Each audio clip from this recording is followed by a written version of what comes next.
Are you tired of the typical 2 week phase? You don't know what to do in Minecraft, you're getting bored of it? These forgotten world types can make your survival world way more interesting and provide new challenges. The solution? Travel to different planets. With the right versions, you can access forgotten features of Minecraft world generation that can provide a genuinely alien world. These settings give new experiences and challenges in the next survival world that you build up. And by the way, these settings are available on vanilla Minecraft, so no mods are needed at all. All you need is your Minecraft Java edition in your computer, and that's really it.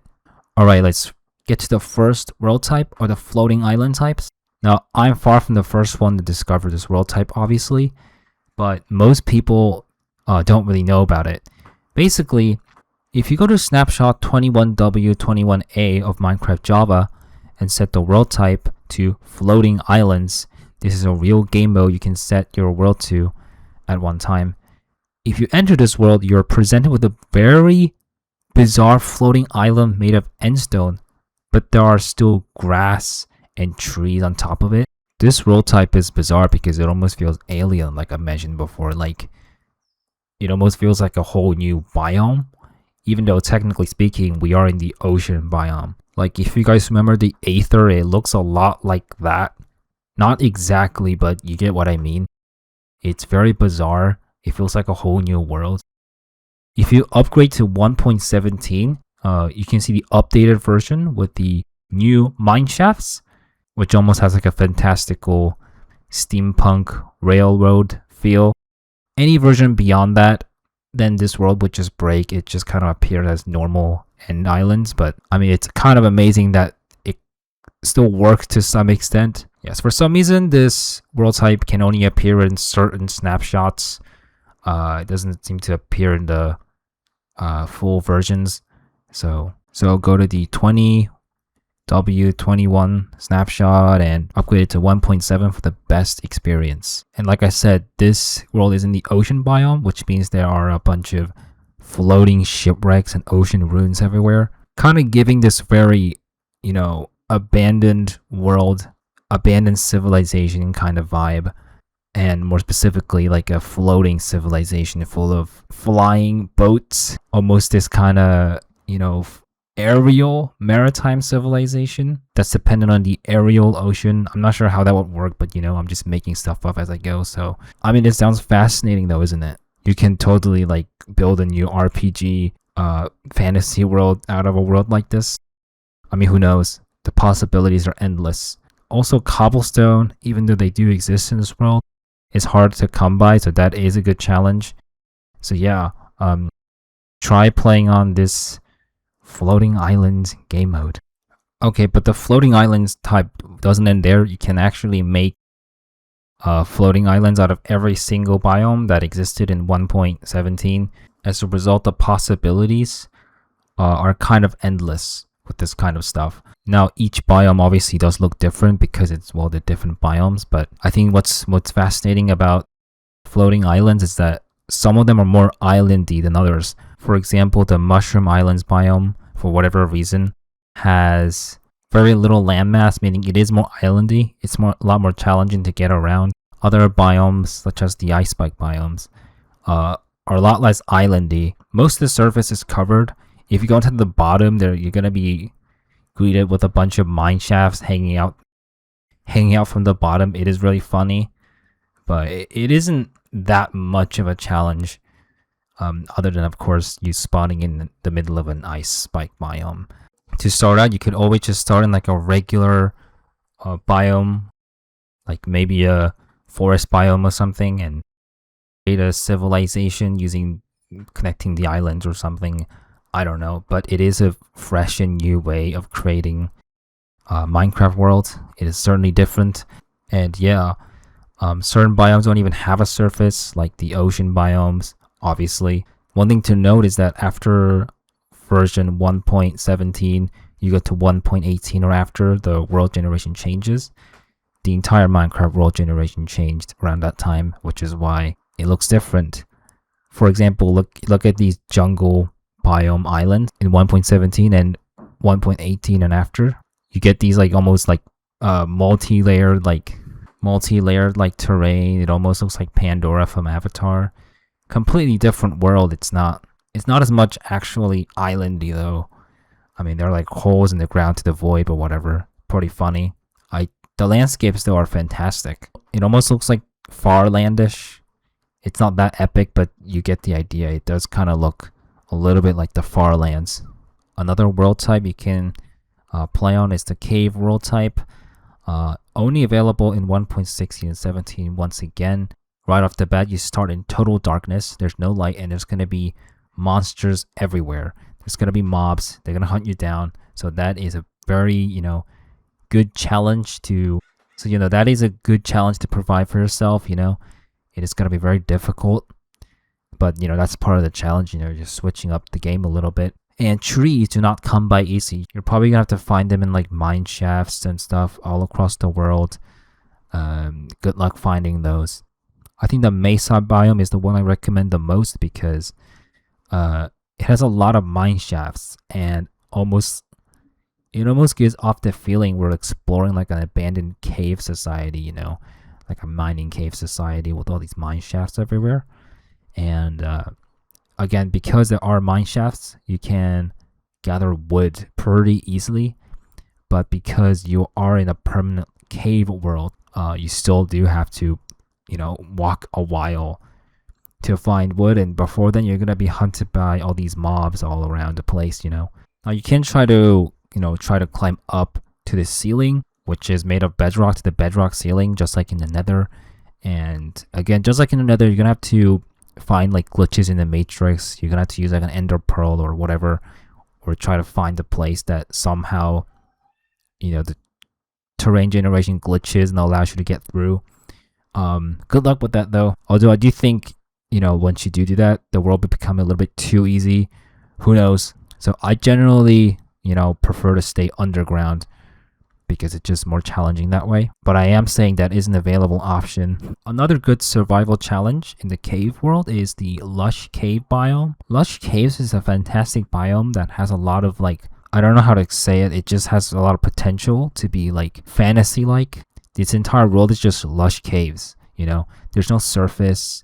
The entire world is this green cave system. It's quite fascinating in that way. And not only that, there are trees, underground trees, which is pretty nice. So you can't just do a full-fledged LARP as a settler of a cave society or something like that. I don't know. I do like that idea. And because there are no animals in this world, it is very difficult to get any kind of food initially. You're gonna have to look hard to find food. If you go to the jungle biome, you do find melon occasionally, but I don't know. The point is to challenge yourself. You're probably gonna have to eat rotten flesh. I think it's gonna be a fun experience, not actually being the guy in the world, but of course, but you as a player making it deliberately harder for yourself to progress. But I do think, in the end, you'll feel much better than in a normal survival world because, it's different. There's just a lot more to do. You will feel much more different than a normal survival world. I think you'll feel more satisfied because, just look at it. It's just gotta be really different. It's gotta be weird. There are other biomes that I looked at and I thought it was cool, like the ice biome. I'm not sure what biome this was. Any snow or ice biome just kind of presents a world full of snow, a caved-in world that's frozen. That's kind of cool. What about flower forest biome, which just presents a cave world that's full of flowers? Look at this. This is awesome. I think one of the best types though is the nether worlds, because you aren't actually in the nether, but you're still in the nether biome. It's gonna be really trippy. And the forests of the nether, they generate underground, right? Because it's a closed system. There's a ceiling in the nether, so it generates trees in the cave world type too, because crimson trees are supposed to be underground. One notable thing of the cave worlds is that you see a lot of glow squids, because normally glow squids aren't something that you see very often in the world, but over here you'll see a lot of glow squids. It's the only thing that seems to live down here. There are no fishes typically, so you just see glow squids, Now this world type still generates after 1.18. and onward versions, but it's just not the same. Like the Mesa biome world, for example, just kind of generates like the Mesa, but like closed off with the roof. I mean, that's pretty cool in its own right, but it's not as cool as the cave world I was talking about earlier. But yeah, these cave worlds can survive a unique survival challenge, especially regarding mobs being everywhere and like the gathering up resources being much more difficult than normal. So that is something to look forward to. Now, the single biome worlds are something that people are familiar with, but what you may not know is the world generation before 1.17 on and before 1.17 is different than the one that versions after it. So whatever biomes you'll select, you'll be given a world that looks like the biome in 1.17. You look at the Crimson Forest biome, for example, you get a Crimson Forest, just like an endless Crimson Forest in every direction. That's pretty cool. But once you upgrade to 1.18, you just get like a yellowish green grass world that just spawns in nether mobs and structures, which is bizarre in its own right, but it's almost like I don't know. It's kind of a downgrade, not gonna lie. Listen, I believe Mojang should patch this, I don't know if they're going to, but it'll be kind of cool to have like a single biome, but in like the Crimson single biome in the modern day version of Minecraft. Look at this border. It looks so bizarre. Sometimes version switching can lead to very strange phenomena. Like if you generate like a beach single biome in 1.17, you get like a really flat world that's just sandy all the way. But you upgrade it to the modern version of Minecraft, you suddenly get these massive rising peaks. Peaks are so massive that it's starting to lag my computer. Like, look at this. They're just like massive sand dunes. This is the same for the end, where everything, is made of end blocks in the old versions, but in the modern versions, you just have end cities over fields of grass. It feels bizarre. It feels very liminal, I feel like the best challenges for single biome worlds are the forever ocean worlds, like any type of ocean worlds. From world, because it just generates endless oceans. This does not happen in the later versions of Minecraft. Modern versions do generate islands, so no forever oceans. It has to be around 1.17, at least that's the latest version you can do it. The mushroom world is a good one because there are no naturally spawning hostile mobs, but it's gonna take a while for you to get any resources again because there are no trees in the mushroom biome. You're gonna have to work with the bonus chests that you're given with. I like the warped forest biome, which has endermen everywhere. Quite a challenge. The modern versions of Minecraft do have their fair share of pretty fun single biome worlds too. For example, the lush cave biomes, you look at it and it just looks like an alien world. I mean, this looks so bizarre. Look at this. Sulfur caves. This is a new biome they just released. Looks pretty bizarre. I don't know if it can survive, but you can try though. You can try. Who knows? Dripstone caves. Pretty drippy. This is what I meant by when alien worlds. These look genuinely pretty alien. They don't look like Earth. They could be like in another planet. Like if theoretically a planet like does exist somewhere, maybe. I believe these are technically beatable in survival. You just have to scour for wood, the structures and whatnot. I mean, it's going to take a while though. Believe me, it's going to be hard, but that's part of the challenge, You can just kind of hop between these worlds and LARP as interplanetary explorer or something. I don't know, maybe like build bases in creative, maybe. I don't know, they can do fascinating creative builds with these. My favorite challenge in the later versions is the Jagged Peaks biome.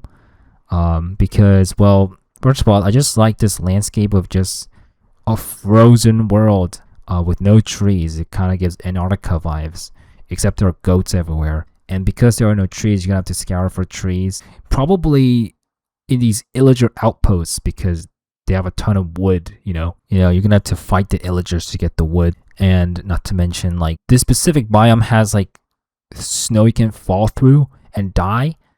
Do you know that feature? Yeah. So yeah, it's a very challenging world. I like this world type. Maybe I will play in one of these world types and show you guys how it's done. Because I'm not an expert necessarily, but I do really want to try one of these world types, like from the beginning to the end, just to see how I'm gonna, fare in these survival challenges. Now, I've been talking a lot about survival worlds, but like I said, there's a lot of potential with these world types. Like you can make like floating island civilizations, as I've mentioned, and maybe cave civilizations, and make creative builds regarding that. I think that's also a pretty good, thing to think about. Like how can we utilize this landscape in the build, that I'm gonna make. Personally, like the most fun I've had playing Minecraft is just messing around with the world terrain generation, because the possibilities are kind of endless. I don't care about most of the worlds I've created, but it is just fun messing around with the terrain. And this is not even talking about the custom world generations like I've removed in 1.13. Like you have to go back to 1.12 to access this setting, but it is quite fascinating. Now personally, I don't know how most of these even like work, like the advanced settings. I have no idea how these work, so I cannot personally tell you what to do in these, but it is kind of funny like messing around with this world type. One world type I made is this water world that has a pretty deep ocean. I raised the sea level by a lot, and then make the ocean floor go all the way to bedrock, so you get this massive ocean world. There isn't much of a purpose to these worlds though, because it is just ocean. You're just gonna find guardians trying to kill you all the time, and also the squids, they're killing the squids. I know generating worlds and all these different new types doesn't necessarily eliminate the problem with the 2-week phase, but in my opinion they're better than nothing. I think what I wanted to do with this video is kind of just show people what kind of worlds you can make with Minecraft, and the new possibilities of like survival world ideas and new content that could be made from them. Just generally speaking, I just wanted to like tell you guys about this cool stuff I found. I'm not the only one to have found this, by the way, but listen, it's not being talked about enough, and I do think I'm gonna start a series playing one of these worlds in the near future. I don't know if anybody will watch it, but who knows. I just still want to play Minecraft, so I don't know. I hope you found this video informative. The bottom line is try new world generation. Just go wacky with it. Try all kinds of new different things. I mean, it's a sandbox game. You can do whatever you want. That's my message. Oh yeah, and definitely let me know when you've discovered like a new way to play Minecraft or something like that. I'm open to taking suggestions. Maybe I'll make a second part. Probably not for a while, but I'm interested to see your guys' ideas. So yeah, let me know, guys. Alright, thank you, bye.